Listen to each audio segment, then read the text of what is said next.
Welcome to the Women's Sports Forum live Q&A. My name is Myriam Glez. I am a former Olympic synchronized swimmer and the founder of Athlete Soul. I'm joined here today with Dr. Greg Charlop, and I'm going to let him introduce himself in a minute. I wanted to explain that the Women's Sports Forum is an initiative to support active and retired women athletes succeed on and off the field of play. And so we do this through events and discussion like today, talking about health and wellness and answering questions and raising awareness on those topics. So before we get started, I'm going to let Greg introduce himself, especially he is the founder of the Women's Sports Forum. So Greg, on to you now. Hi. Thanks for joining us, everybody. I'm Dr. Greg Charlop, and I help found the Women's Sports Forum and also Retired Athlete Health. And I'm so happy to be here with you today. It looks like we've got a lot of great questions and an incredible group.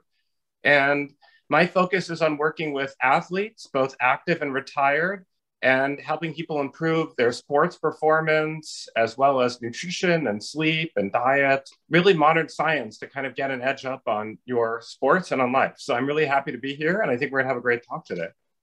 So we've had some questions submitted ahead of this discussion today, and so we're gonna get started with those.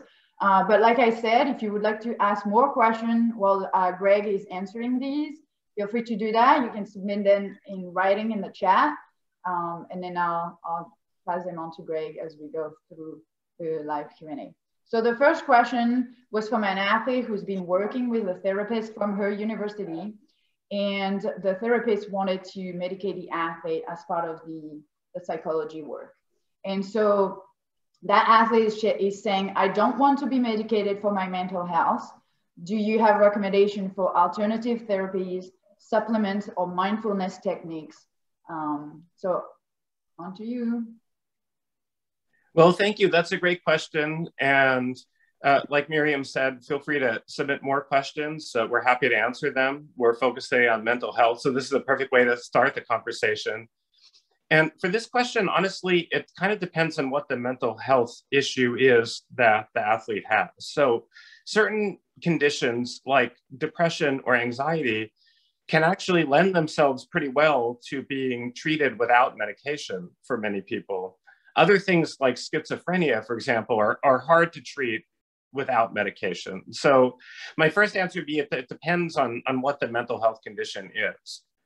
But most likely it's probably depression or anxiety. It's certainly what I see the most often in my practice. And I think it's a thing that we see very frequently. A lot of athletes suffer from this. And I think COVID made it worse. Athletes who have been forced to retire involuntarily often suffer from pretty severe depression. And even active athletes, even in college, very often suffer from depression and anxiety. And we see this a lot with women athletes. Depression is more common with women. And so many women athletes throughout all levels have depression. So this is an important question. So let's assume that the question is kind of about depression.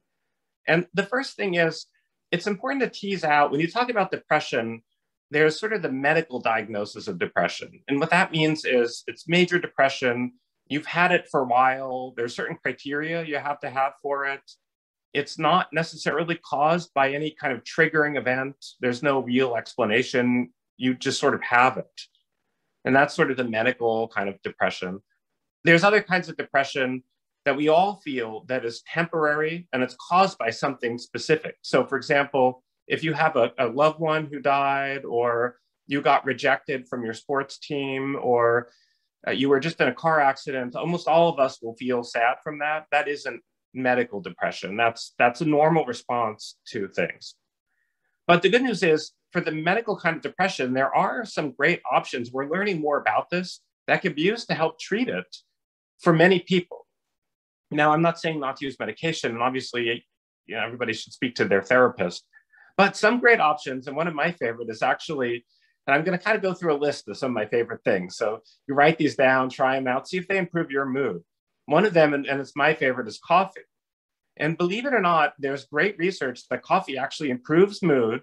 For many people, it actually can help reduce the symptoms of depression And even for people that have some suicidal thoughts, coffee makes you less likely to be suicidal for people. Obviously, anyone who's worried about suicide should definitely speak to a therapist. But we think that coffee helps reduce the risk of suicidal thoughts. So coffee is great, it's healthy, it's good for your brain, and it may improve depression. Now, another thing, and this is really exciting stuff, and this is stuff that's really come out that's new. There's this whole thing called the brain-gut axis, and we're really just learning about this, and it's really pretty neat. And what we're learning is that, you know, you've all heard about your microbiome. You've got these good bacteria and bad bacteria that live in your intestines. It turns out that these bacteria actually affect our mood. And they release neurotransmitters, and they release chemicals. And these things affect how we feel from day to day.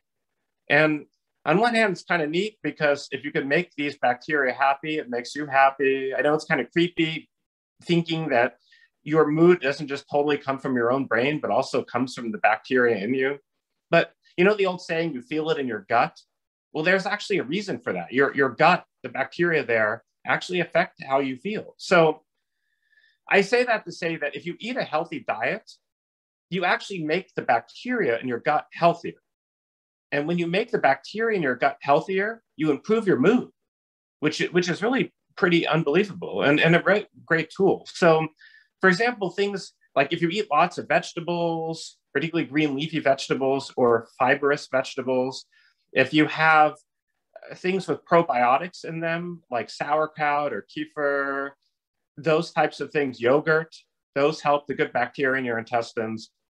And I would encourage you to have that. Other things that are great are, and some of this is pretty recent stuff, vitamin D. I pretty much recommend almost everybody take vitamin D. Fish oil. It turns out that high dose fish oil is a great way of actually reducing depression for some people. Some pretty recent hot off the presses studies that show that fish oil can help cut down on depression. So I recommend high dose fish oil for people that are worried about their mood or how they're feeling. And then in terms of behavioral things, there's some thought that meditation can help with depression. And a lot of people, they're getting into it. It's a wonderful practice. A lot of top leaders do it. I encourage it.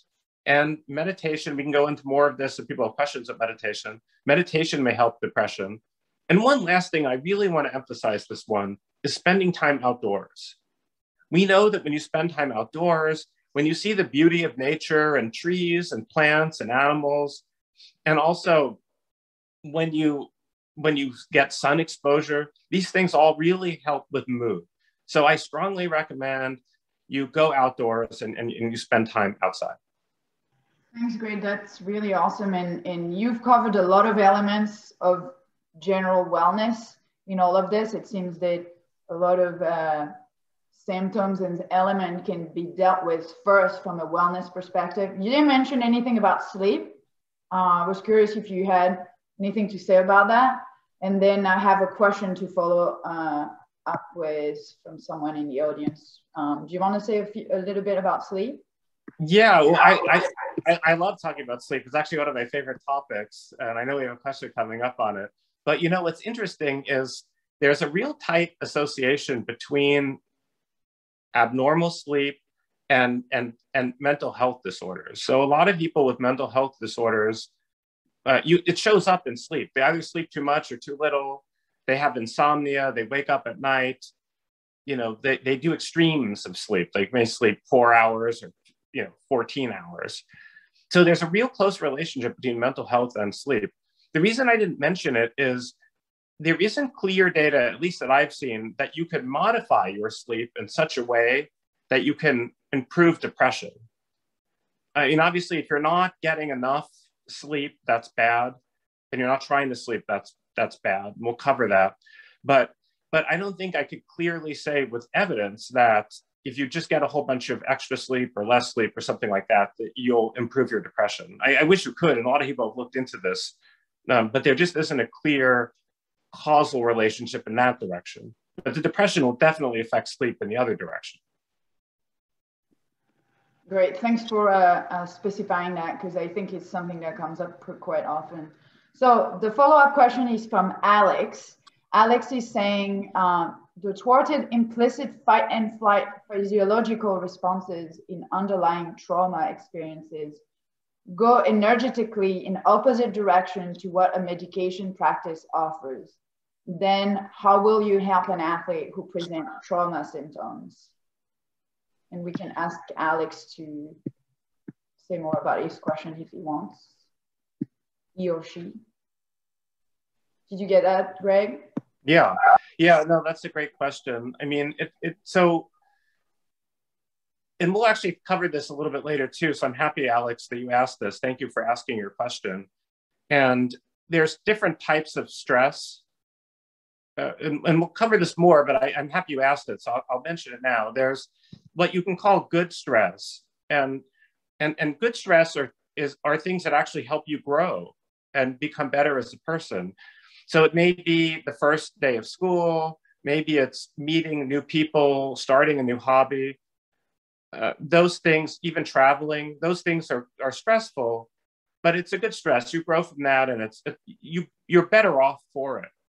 Then there's this thing called tolerable stress. And tolerable stress, what that means is it's not good for you, but it's not life-ruining. So examples of tolerable stress are things like a broken arm, a hospital visit for something that's temporary, a death of a loved one. They're all bad things, but your body and your mind are designed to bounce back from that. Then there's toxic stress. Toxic stress really has long-term effects, and your body does not respond well to it. For kids, it could have lifelong effects on their brain development.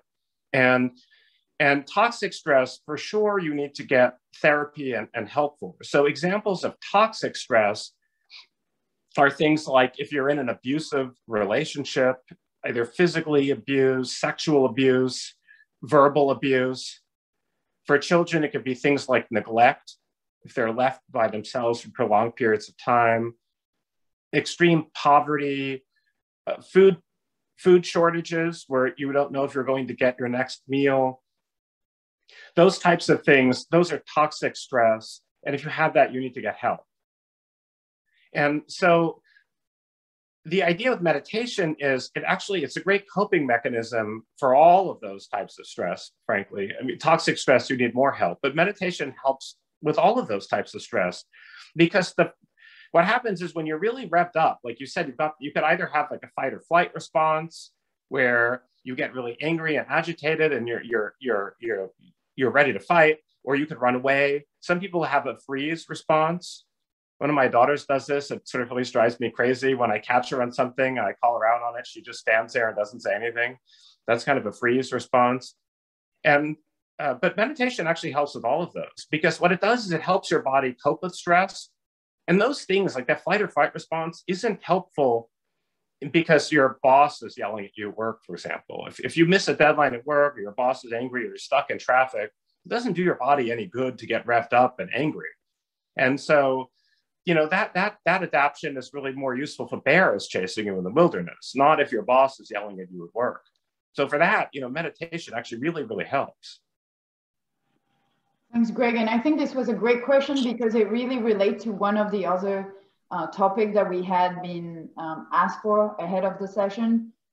So do you want me to go into that question that was related to stress? Someone was asking, that athlete had a lot of issues last year, was related to stress, and at the time couldn't really identify what was going on. Do you have recommendation for some kind of warning or red flag that indicates too much stress, and when it goes, towards a toxic stress or even something that's just not healthy? Well, what do you do about this? What are the red flags? When do you need to spring into action or speak? And so the first thing is, if it's the good kind of stress I told you about, like you're starting a new job, maybe that good kind of stress you want to embrace, that will help you grow. Learning a new picking up guitar, singing in front of an audience for the first time, like that stuff you want. But the other ones, the tolerable stress and the toxic stress, there are red flags to look for, especially if you've got the toxic stress. The first thing is, if you have toxic stress, that means something really bad and chronic is happening and you need to get help. So if you're in a physically dangerous situation, for example, like you're in an abusive relationship or you're being sexually abused, no amount of meditation is going to help you if you're still in that relationship.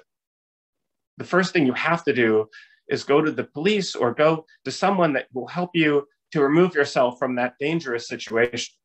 If you're physically in danger, there's nothing I can tell you that will help you as long as you're still in that physical danger. So your first thing has to be to recognize this and get out of it. Now, beyond that, what you want to do is you want to look for certain warning signs that your body's having a bad reaction to the stress. And there are certain red flags. This is, Myriam, what you were asking about here. And so some of the red flags are mental things. Maybe you're having trouble concentrating. You just can't focus at work. You feel depressed or anxious all the time, or you feel angry. You could even have things like memory loss can happen if you're suffering from bad toxic stress. You'll notice that you might lose friends. Maybe you don't want to be around your friends and you're fighting with them. They don't want to be around you, or you're losing family members, for example, because they don't want to be around you because you're just too unpleasant. Other signs of toxic stress are self-medication. So a lot of people with toxic stress will start drinking too much or using drugs or smoking cigarettes in an effort to feel better. And then there's physical symptoms. So if you get bad headaches, abdominal pain, nausea, you are eating too much or too little, you're sleeping too much or too little, those are all signs of physical signs of toxic stress. If you see those, any of those, you need to take action and seek help or seek a therapist.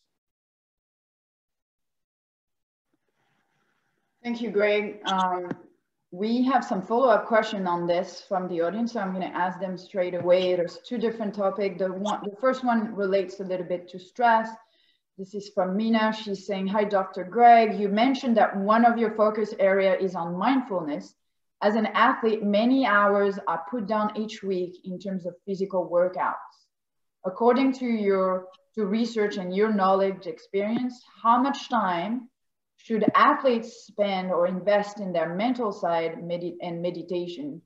And is the need between female and male athlete different?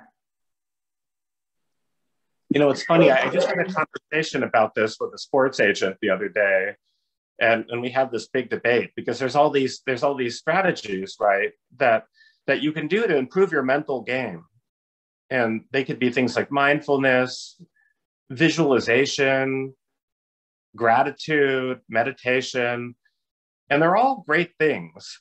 But I think, there's two parts to your question. One of them is, will it help you feel better? Like, will it help you cope with stress and adversity in life? And the other is, will it help your performance on the field? So as for the second part of that question, will it help your performance on the field? I think the answer is probably yes.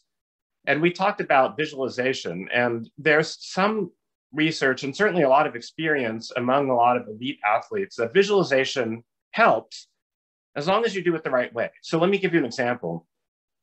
Say you're playing softball, for example, and you're visualizing sort of catching the ball and making the play at second base.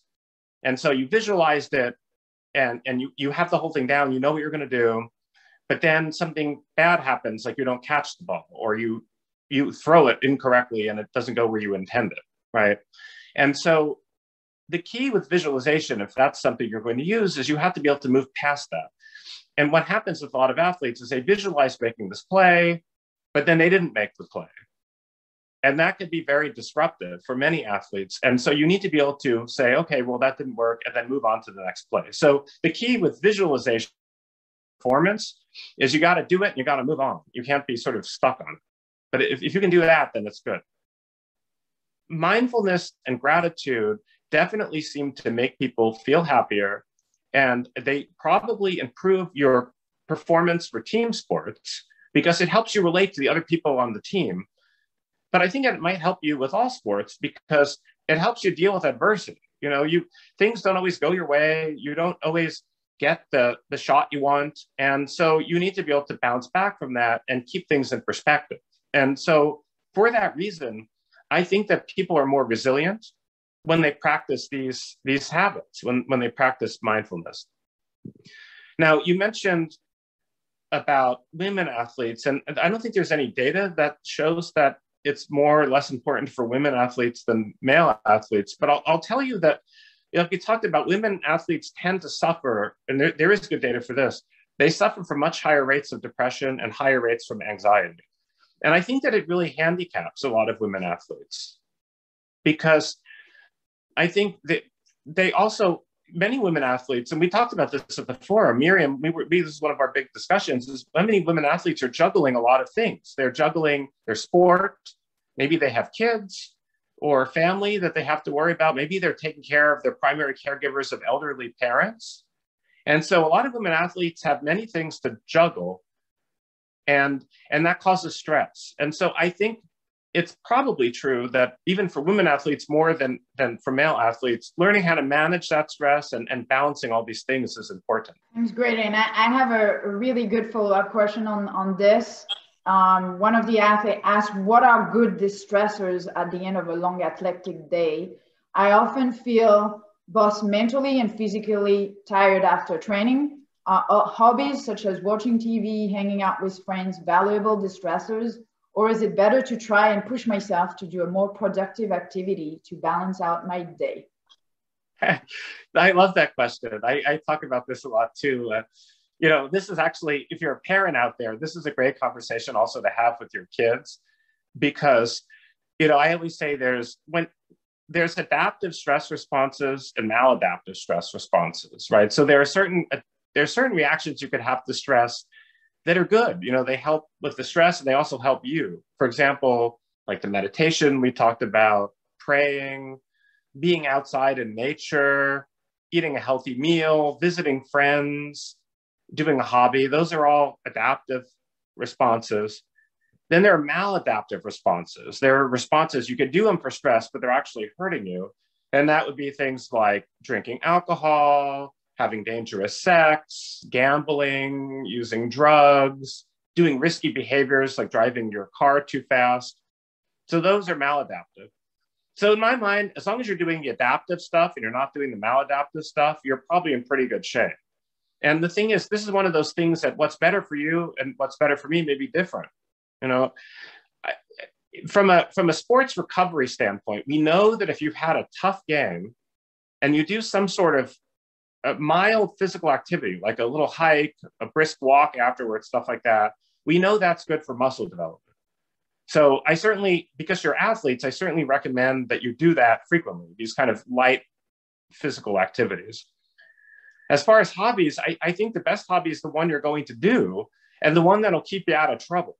So if you like playing guitar, I don't like watching TV, but if you like watching TV and that makes you happy to do it for a little time, certainly seeing friends afterwards, if you could do that stuff and that'll prevent you from de-stressing by getting drunk, then do it. And I think whatever will keep you in the adaptive zone instead of the maladaptive zone is something that I recommend. Greg, I think this was a really great way to explain it, because I think a lot of athletes do engage in maladaptive behavior, and it's pretty common, especially with alcohol and drugs. And I did have a question that was previously submitted that says, I know I have some addictive and unhealthy behaviors with alcohol, eating habits, digital media, but I can't get rid of them. What I should do and how do I approach that? Yeah, those are great questions. So hold on, actually, I did some research on this one because this is actually, there's some evolving stuff about this. So the key thing with these, so there are some people that are probably prone to addictive behavior, and some people more than others. So there are some people that, they have one or two drinks and now all they think about is alcohol, or they use maybe heroin one time and now they're a heroin addict. There are other people that could use it and never use it again and didn't mean that much to them. And also for some people, you may be more prone to certain types of addictions than others. You know, you may be addictive personality for drugs, but when you sit down at the craps table, you could care less. It did nothing for you. So there is something to be said for addictive personalities. And certainly if you feel like you're at risk for that, if you know you have that kind of personality, that's great self-insight. You know, the first battle for any of these psychological things is understanding yourself. And so if you know that about yourself, that's great. I have a hunch, and I don't have research for this, but I have a hunch that a lot of athletes have addictive personalities. And the truth is, so I'm not an athlete. I'm just going to put that out there. You probably tell from looking at me, but I'm not an athlete. And so for me, like if I am in a difficult situation, like on the field or something, I would just give up because I don't have that kind of intense drive that you guys have to succeed. And so I think that probably related to the drive that you all have to win and to take on these very difficult athletic challenges and succeed at them probably ties into an addictive personality. That's just me speculating here. But there are things to do, and these are the kind of the best tips for what to do about addictive personalities. The first thing is, if you have that personality, don't start something that you probably don't want to get into, right? I mean, I know this goes without saying, but I'm just going to say it. If you think you have an addictive personality and your friend says, hey, you know what, we've got some heroin, why don't you just give it a try? The answer is no, because you're the type of person who's not going to give it up or it's going to really affect you. If someone offers you cigarettes, the answer is no, because you're probably going to be more likely to get addicted to them. So the first thing is, if you know you have an addictive personality, don't start stuff you don't want to be getting into. Now, the next thing is, if you have it or you're already addicted to something you don't want, obviously you want to seek a therapist. I'm not saying not to do that, but your insight for this is important because you want to figure out triggers. The key with getting rid of addiction in many cases is figuring out what's triggering the addiction in the first place. And it may be a person or a situation or just seeing things. Let me give you an example. Say you're addicted to sugar, which, yes, is a real addiction. You love desserts, you love candy. It's just, you love it. So if that's your addiction and you want to try to stop it, the first thing you should do is not keep sugary things in your house. Because if you have a box of donuts sitting on your counter, you could tell yourself, oh yeah, I'm not going to eat them. But every time you walk into the kitchen, you're looking at that box of donuts. Those donuts, they're calling to you, eat me. Those donuts are testing you every single time you walk by them. So the trick is, when you go to the grocery store, you don't buy the donuts. Because when they're not around, when you get rid of these triggers, same thing for smoking or other things, when you don't have the triggers, you're less likely to do it. It doesn't take as much willpower. Now, triggers could also be situations. It could be when certain things happen, like you have a fight with your boyfriend. You want to go smoke. You know, maybe it's worth thinking about not having that boyfriend anymore. Or maybe certain people, you have friends who like to smoke. And so you may want to think about not having those friends anymore. You want to get rid of the triggers. And the other thing is, the next thing is you want to find a replacement activity. So it's easy to say, oh yeah, don't do it, you know, but you want to find something else to do that you like. So if you say you have a gambling addiction and it's hard for you to give that up, maybe you want to do something like get into video games, you know, because it kind of captures some of that. You know, it's fast paced, it's win-lose, you keep doing it. Switch from something that's harmful to something that's less harmful. You want a substitute activity. Love that, Greg. I think it's so important. There a lot of athletes will be triggered or in situations that lead to unhealthy behavior when it comes to college and partying, or the Olympics and the end of the Olympics and partying. And so trying to, like, being aware of the triggers of your social environment, that's really important. I'm switching gear a little bit. We have a question from the audience related to the women triad. This question is from Ben. He says, in terms of the female athlete, there are lots of cases of the female athlete triad due to female athlete restricting energy intake for various reasons, such as achieving the social desired body type. How would you go about educating these athletes about the importance of energy intake and getting them over their fear of increasing their energy intake? Well, this is actually a a big problem. And, you know, you'll actually, believe it or not, you even see this in male athletes like football players and things, but you certainly see it more in women. And so the problem is that if you're an active athlete, you're burning a lot of calories. And you're very different than like the weekend warrior. You know, I go to the gym, you know, 3 times a week, 4 times a week. You know, I feel good about it, but I'm not really burning that many calories in truth. But you all are. If you're doing competitive sports and you're training all the time and you're in competitions, you are actually really burning a lot of calories. And so a lot of athletes, it turns out, don't eat enough calories. And it's a real problem because if you're not getting enough calories, it can impair your muscle development and it could impair your sports performance. And the other problem is what it could do is it could lead to unhealthy eating behavior. So if you're really not getting enough calories, then you may be more likely to grab a fistful of donuts or something because you're just so calorie deficient, you're desperate. And that isn't healthy either.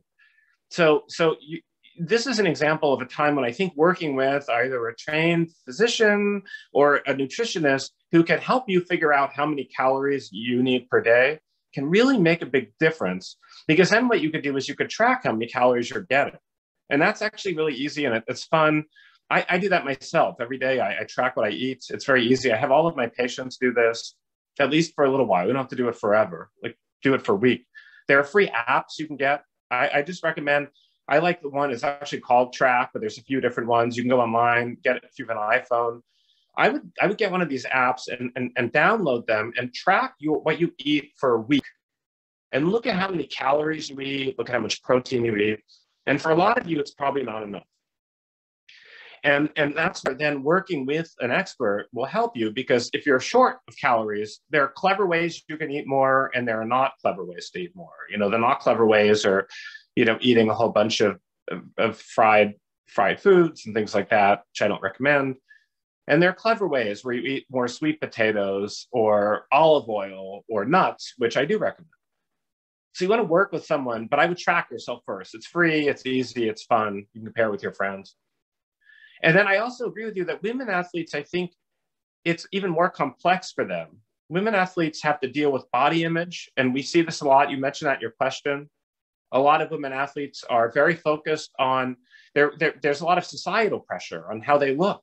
And so this societal pressure takes a toll, and it could affect how you eat. And although I'm a big fan of this new name, image, and likeness rule, I suspect that will take a toll on women athletes' eating habits. I mean, you know, this is a hot topic, and everybody has an opinion about it. But I support it. But I will say one of my notes of caution is, if you're thinking that you want to be in commercials or in print or in advertising, then you're also thinking, well, I need to look a certain way. And once you start thinking about that, that could be distracting from your sport, and it could alter your diet, and it adds extra stress, and it may cause you not to eat enough. And I do worry about that. And I think that we may start to see that in women athletes. And then one last thing with women athletes is they also have to worry about, you know, biology. Women, if they don't eat enough, they can lose their periods, either temporarily or for quite a while. It may affect their ability to get pregnant. It may increase the risk of osteoporosis or weak bones as they get older. So women athletes have a lot, I think, to worry about with nutrition. And I'm so happy you're doing this. And this is actually one of the big things we're trying to do with the Women's Sports Forum, is bring more attention to the importance of nutrition for women athletes. Greg, can you talk a little bit, as a follow-up to this topic, can you talk a little bit more about, for someone who has dealt with the issues of women triad for quite some time in their sport, and this happened in a lot of different sports like gymnastics, swimming, cycling, track, where either weight or body image is challenging, but also maybe there's not as much impact in the training. Can you talk to the long-term challenges or issues that may arise from having the triad on for a long time, or having, you know, no menstruation for a while?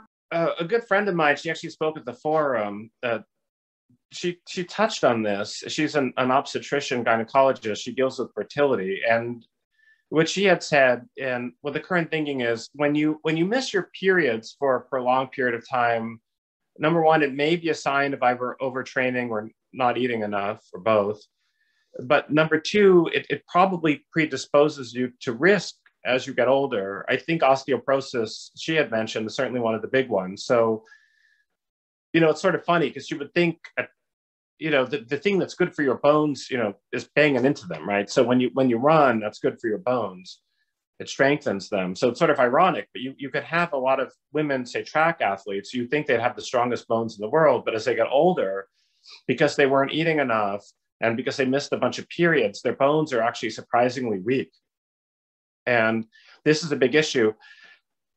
I work in the operating room also. I'm an anesthesiologist, and I've been involved with a number of surgeries where we've had to replace people's hips, sometimes at pretty young ages, in 50s and 60s. It's a huge operation. It has a long recovery. You're never the same afterwards. And it happens because your bones are too brittle, and then you made one little mistake, you slipped off a ladder, or you slipped on a wet sidewalk or something, and the next thing you know, you're in the hospital needing a hip replacement, and that's no good. And certainly for a younger person, you don't want this. And so I think missing periods, especially for bones, is very important, and you want to really give some thought to whether you should do something about this. And it may also affect your ability to get pregnant in the future. So if you're someone who's looking to get pregnant at some point, missing many periods may ultimately make that more challenging. Not impossible, and there's always options, but it may make it more challenging. And this is one of the struggles that women athletes face that male athletes simply don't have to worry about, which is the choices you're making now, how much you train, how much you eat, when you have a baby. Those things have lifelong impacts on you, and in ways that may be hard to figure out, when you're 20. Thanks, Greg. And obviously, for being a former competitive athlete, I can relate to all of this and all these questions. And being in the water, we didn't have a lot of impact and a lot of mismenstruation. And it's always something that you're thinking about, obviously. So again, switching gear, we're going back to the sleep because we had a question submitted on that topic. So during the season, my workload is very high with classes, training, and competition. This is obviously for a student athlete. I do a lot every day. And when it's time for bed, I can't disconnect. And I'm anxious for the next day. Do you have suggestion techniques to improve my sleep, both from a quality and quantity perspective? Yes, and this is great. I'm so happy that you're interested in this question. Whoever asked it, thank you for asking it. One of the big problems I think in today's society is we almost look at not sleeping enough as a badge of honor. You probably see, you're in school, whoever asked this question, you probably see this all the time where people will brag, yeah, I was up all night doing this, I pulled an all-nighter like at a party or studying or whatever it is. And it's almost like a badge of honor. Like, you're so tough. You were up the whole night without sleeping. And I'm happy we're talking about this because we need to reshape the way we're looking at sleep. And we know for health, sleep is one of the most important things. You may not be thinking long-term. We know sleep affects your risk of, say, Alzheimer's disease, cancer, heart disease, stroke. You're not getting enough of it, you're more likely to get that stuff. Maybe you're 20, you're not thinking about that. But I tell you, it even affects athletic performance. We know that when athletes get more sleep, they perform better in a number of different ways, from speed to endurance, to ability to jump, to coordination, to even interfacing with other teammates and reading people's minds on the field. So sleep is important. So I'm going to give you my favorite tips. These are all evidence-based. I recommend trying to do as many or all of these as you can.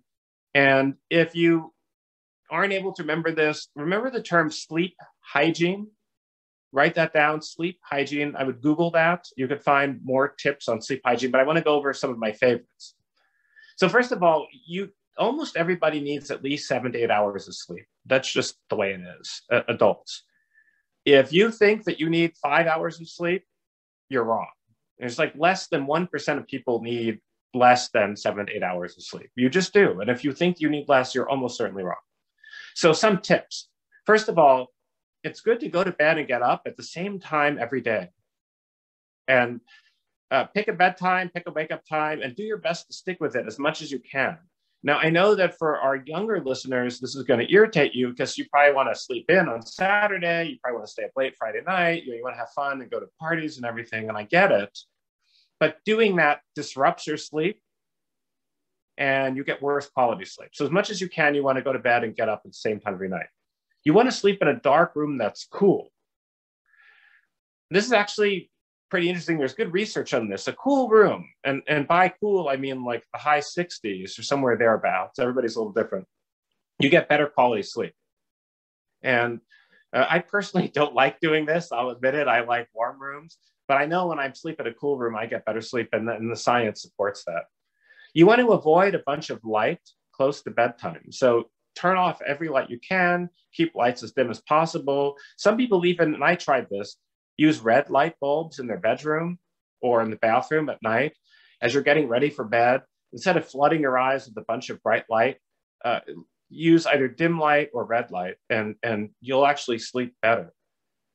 And you want to avoid things like alcohol, caffeine, big meals, or even heavy exercise close to bedtime. Alcohol, caffeine, big meals, and heavy exercise, when you do them close to bedtime, they interfere with your sleep.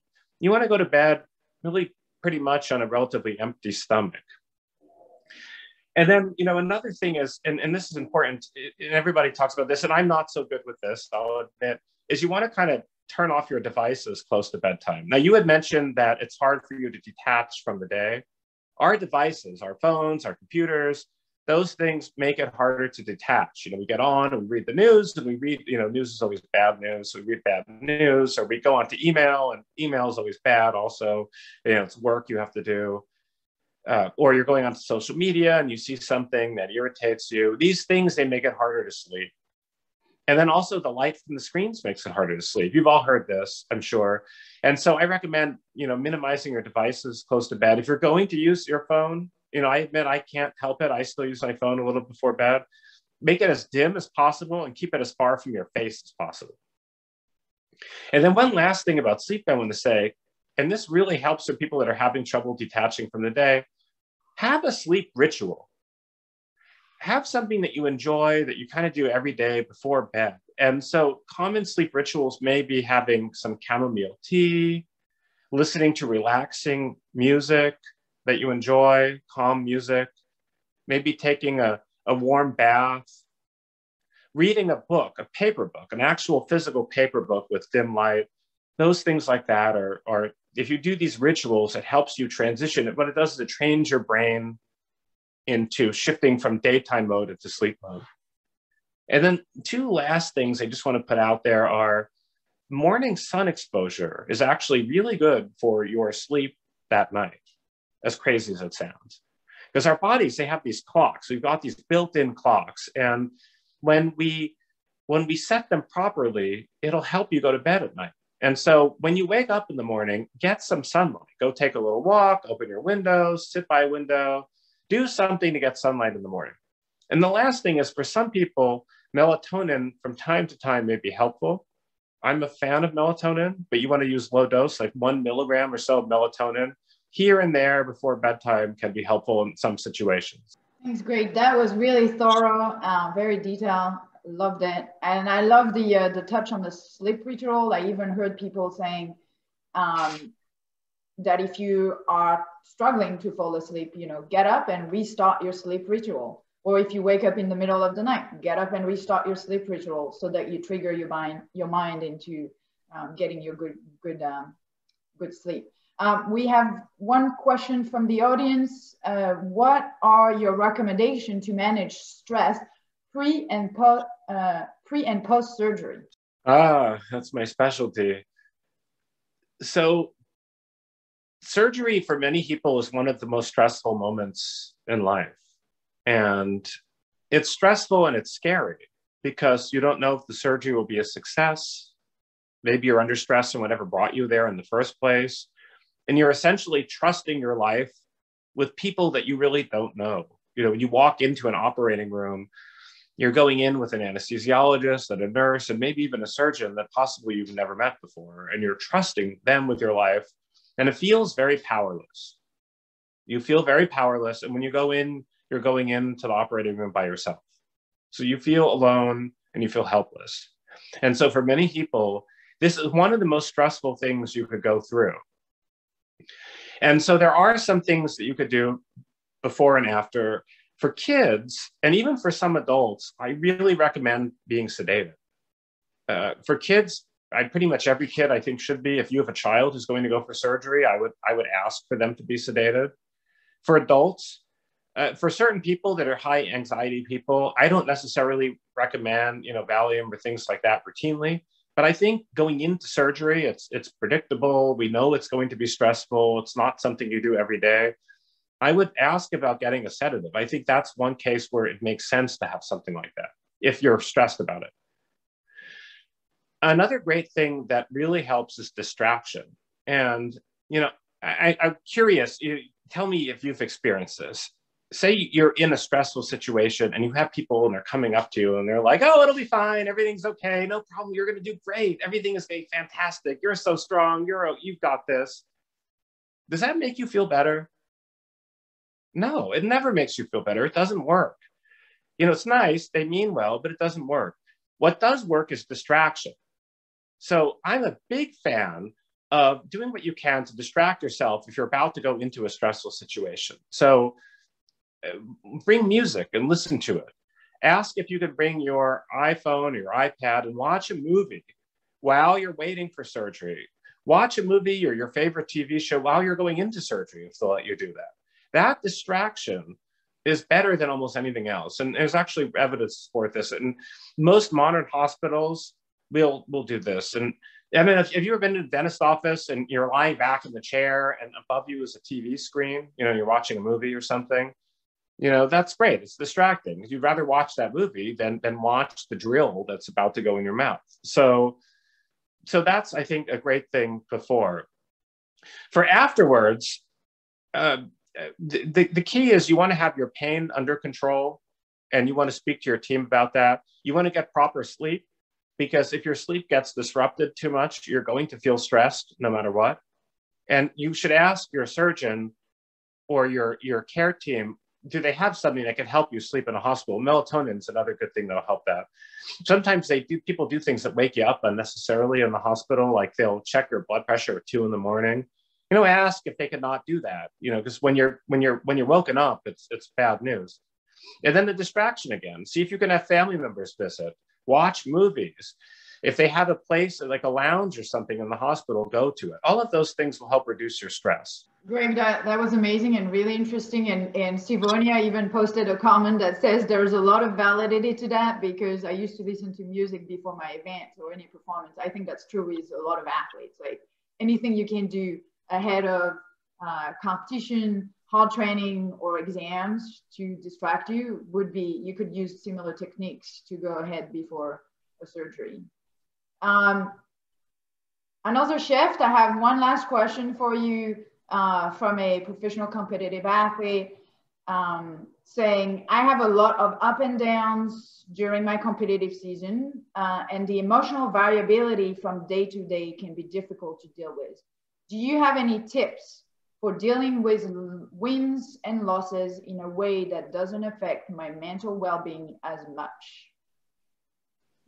Great question. And this is something that athletes really have to struggle with, because there's very few athletes out there that win, every game. and there's very few athletes that are happy with their performance every game, even if they're winning, because you could still pick your performance apart and think you could have done something better, or you dropped the ball or something. And so being able to deal with the ups and downs is important.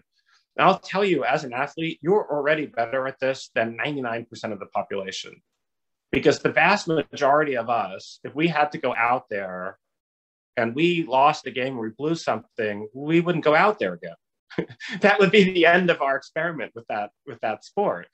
And to be there in front of fans or family or friends and teammates and take the risks that you all are taking and expose yourself to failure in front of other people's eyes is really extraordinary. And very few of the rest of us have to do that. I mean, when I make a mistake at home, I can't find my car keys. I'm the only one who knows about that. I'm embarrassed about it, but nobody knows. When you make mistakes, you may be in front of a whole bunch of other people and they see it. So for you to do that, you have a lot of courage, and you have way more courage than most of the rest of us. And my hat's off to you. I mean, I admire it.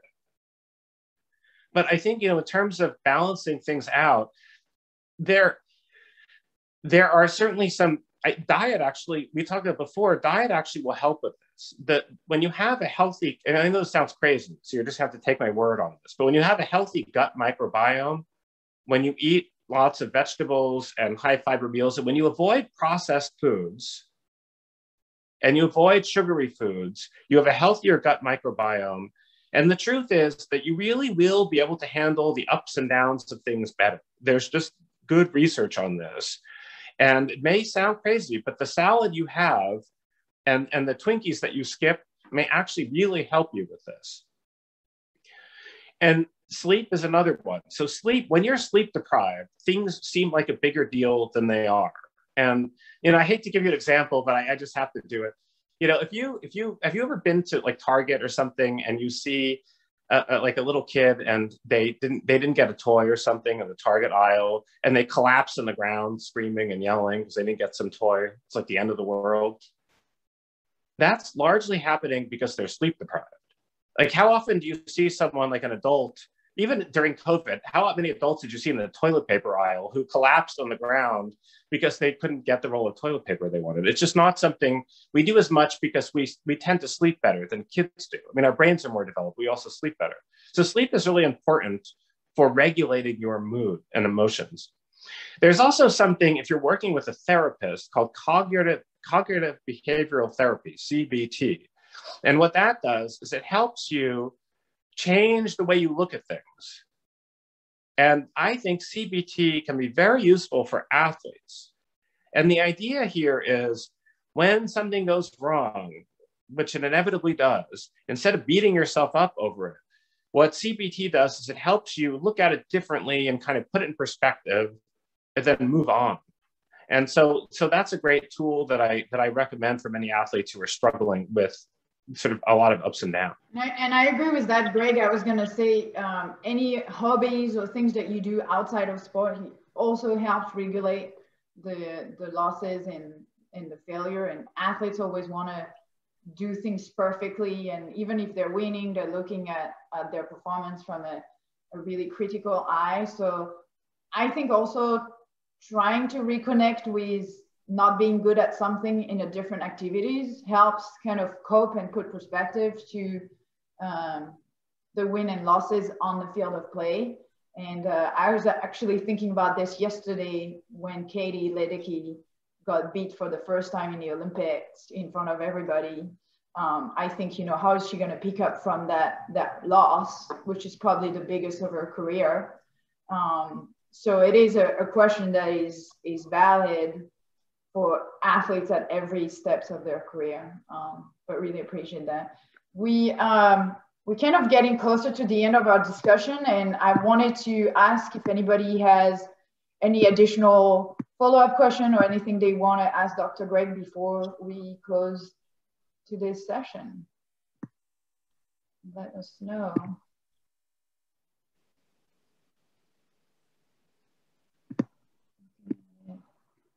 Anybody? Greg, do you have anything you want to add for the session today?